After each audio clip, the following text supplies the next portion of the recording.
नमस्कार दोस्तों। Ocean network में आपका स्वागत। लोकसभा चुनाव सिर पर हैं। अलग-अलग पॉलिटिकल पार्टियां अपने-अपने हिसाब से उनकी तैयारियां कर रही हैं। लेकिन हमेशा की तरह भारतीय जनता पार्टी इस कामकाज में, इस रेस में भी सबसे आगे दिखाई दे रही है। एक युवराज हैं जो भारत जोड़ने में लगे हुए हैं। पहले भी, पिछले साल भी कन्याकुमारी से कश्मीर तक की यात्रा की थी। इस बार मणिपुर से शुरू हो गए और मुंबई तक भारत जोड़ने के लिए निकले। लेकिन इस बीच इतनी कंट्रोवर्सी उनको अब तक घेर चुकी हैं और इतने कांग्रेस के नेता और जो ये इंडी अलायंस बना था, इसके घटक दलों के नेता इनका साथ छोड़ चुके हैं कि अब तो ये भी भीतर से हताश, निराश हो चुके हैं और कई बार इनकी जो कुंठा है, इनका जो डेस्परेशन है, वो दिखाई भी देने लगा है। अभी ये जब इस यात्रा को छोड़ कर के 2-3 दिन की लंदन यात्रा के लिए निकल गए, तो जयराम रमेश ने इनकी यात्रा के बारे में कैम्ब्रिज यूनिवर्सिटी में इनके भाषण को लेकर के लंबे-चौड़े दावे किए थे सोशल मीडिया में भी और वैसे भी। लेकिन बाद में पता लगा कि वो तो ऐसा कोई कार्यक्रम कैम्ब्रिज यूनिवर्सिटी की तरफ से तो नहीं किया गया था। तो सवाल ये उठता है कि फिर कांग्रेस ये हवा क्यों बनाने की कोशिश में लगी रहती है कि जैसे राहुल गांधी की विदेशों में और खास तौर से इस कैम्ब्रिज यूनिवर्सिटी में बड़ी डिमांड है। जो पता लगा वहां से, वो तो ये पता लगा कि किराए पर एक हिस्सा जो है, एक रूम वगैरह जो है वो लिया गया था। उसमें कुछ लोगों को जुटाया गया होगा, उसमें राहुल गांधी का कोई भाषण हुआ होगा और उसको इस तरीके से प्रचारित-प्रसारित करने की कोशिश की गई, आबो-हवा बनाने के लिए, लोगों को भ्रमित करने के लिए कि जैसे राहुल गांधी जो है वो इतने लोकप्रिय हैं विदेशों में कि उनको भाषणों के लिए बुलाया जाता है। बहरहाल ये इनकी अपनी कुंठा होगी, इनकी इनकी परेशानी है। लेकिन आप जानते हैं कि राहुल गांधी को मानहानि के मामले में 2 साल की सज़ा हो चुकी है, सुनाई जा चुकी है और सूरत की कोर्ट ने सुनाई थी। मोदी सरनेम को लेकर के उन्होंने जो अभद्र टिप्पणी की थी। इसके बाद भी राहुल गांधी की समझ में चीज़ें नहीं आ रही हैं, तो फिर इसकी या तो एक वजह ये होगी कि वो अपने आप को भारत के तमाम कानूनों से ऊपर मानते हैं, या ये गलतफ़हमी होगी कि मैं ऐसे ख़ानदान से हूँ कि मेरा कोई क्या बिगाड़ लेगा, क्या उखाड़ लेगा। इन दोनों में से ही कोई प्रॉब्लम उनके दिमाग में घुसी हुई है, जिसकी वजह से वो भी और उनकी पार्टी के दूसरे लोग भी लगातार झूठ पर झूठ बोलते हैं, दूसरे लोगों की छवि खराब करने की कोशिश करते हैं, यहाँ तक कि गाली-गलौज की भाषा का इस्तेमाल करते हैं। पर हमेशा सामने वाला आपको ये सोच कर के माफ़ करता हुआ ही चलेगा कि चलो राजनीतिक बयानबाज़ी है, इससे मेरा क्या घट रहा है या उसका क्या बढ़ रहा है। तो ये गलतफ़हमी निकाल देनी चाहिए ऐसे लोगों को, क्योंकि अतीत में भी हमने कम से कम 2-3 बार ऐसा देखा है, जब बड़बोले या अति आत्मविश्वास से प्रेरित या अति आत्मविश्वास के शिकार लोगों को माफ़ी माँगनी पड़ी है, जब किसी की मानहानि की गई या झूठे तथ्य पेश करके एक तरीके से स्कोर करने की कोशिश की गई, सियासी स्कोर करने की कोशिश की गई। मुझे याद आ रहा है एक बार अरुण जेटली से अरविंद केजरीवाल ने माफ़ी माँगी थी, लिखित में माफ़ी माँगी थी।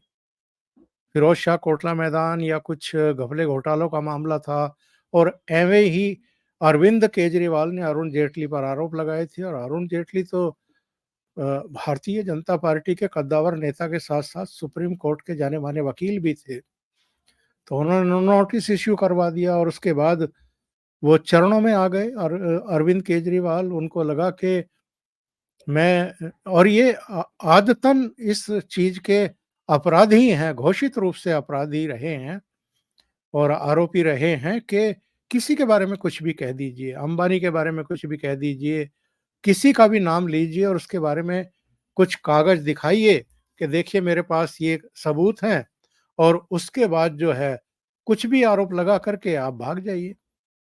तो अरुण जेटली ने तो लपेट लिया इनको, इनको माफ़ी माँगनी पड़ी, बिना शर्त माफ़ी माँगनी पड़ी। एक बार नितिन गडकरी के बारे में भी इन्होंने कुछ ऐसी ही बकवासबाजी की थी, तो नितिन गडकरी ने भी नोटिस इश्यू करवा दिया था। अरविंद केजरीवाल के वो चित्र आपको मिल जाएँगे सोशल मीडिया पर, अभी भी पड़े हैं। जब ये बाकायदा अरुण जेटली के पास गए, लिखित में माफ़ीनामा दिया और तब इनका पिंड छुड़ा।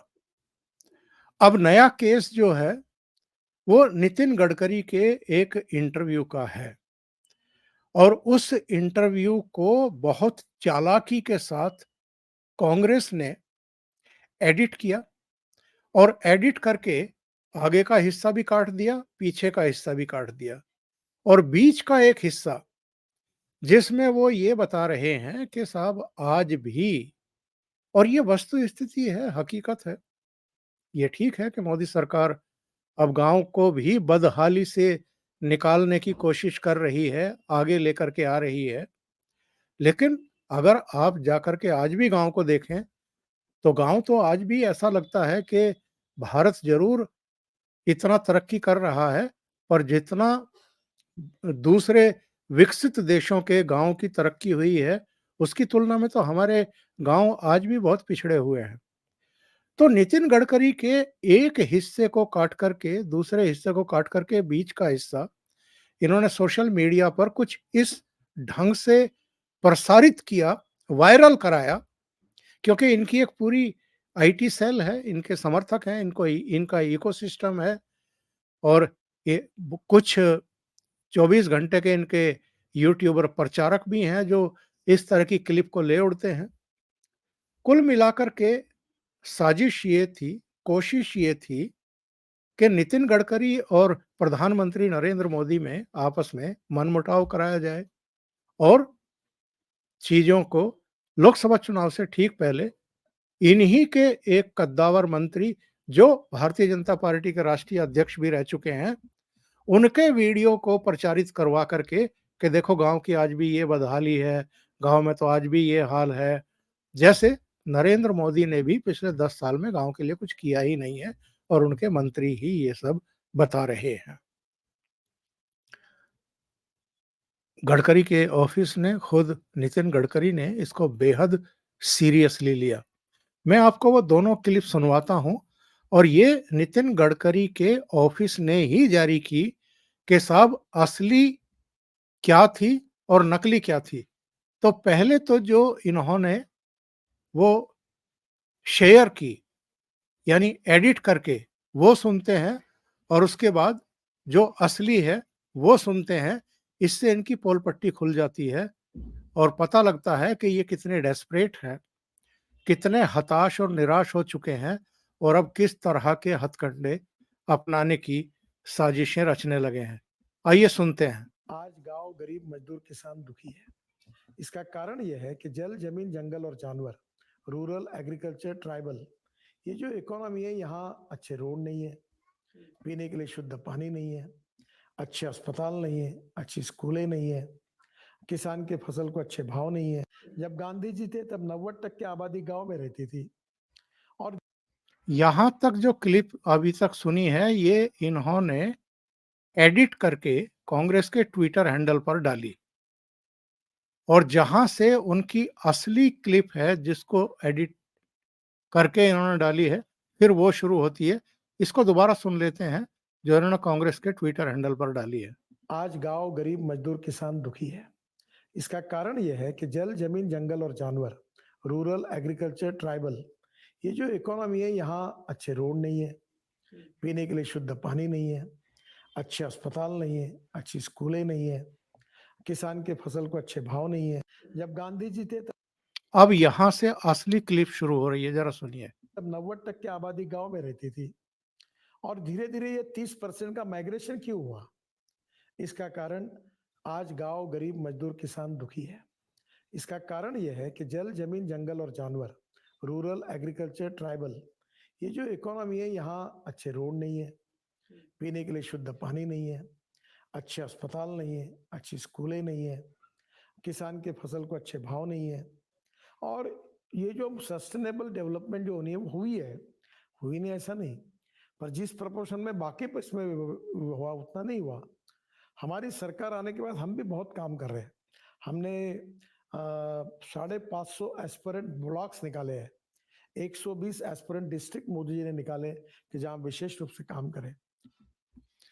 ये जो मोदी सरकार के काम उन्होंने गिनाए हैं कि हम कर रहे हैं, इसको पूरा काट दिया गया। और शुरू में जो गांधी जी का संदर्भ देते हुए कहा गया कि जब गांधी जी का एरा था तब क्या स्थिति थी और आज क्या स्थिति है, उसको भी काट दिया गया। जो बीच का पार्ट है कि साहब ये सुविधाएं नहीं हैं, इसलिए एक इस तरह का वातावरण है, इसको जानबूझ करके प्रचारित प्रसारित किया गया ताकि दोनों में, मंत्री और प्रधानमंत्री में, जूते में पैजार कराई जा सके, मतभेद पैदा किए जा सके पार्टी के भीतर और बाहर भी एक छवि ये बनाई जा सके कि जैसे प्रधानमंत्री नरेंद्र मोदी तो गांव, गरीब, किसान, मजदूर, उनके लिए बड़े-बड़े दावे करते हैं, लेकिन उनकी सरकार के ही मंत्री इस तरह की चीजें बता रहे हैं, इस तरह का विस्फोटक इंटरव्यू दे रहे हैं। तो ये एक नोटिस इशू किया गया इनके वकील ने जयराम रमेश को और मल्लिका अर्जुन खड़गे दोनों को, क्योंकि इन दोनों ने अपने ट्विटर हैंडल पर भी और वैसे भी बयानबाजी की है।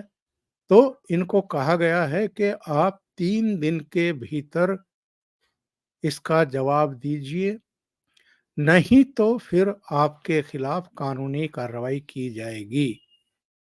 एक्चुअल बयान क्या था नितिन गडकरी का, वो ये है, कृषि पर जो पॉपुलेशन डिपेंड है वो 65% है।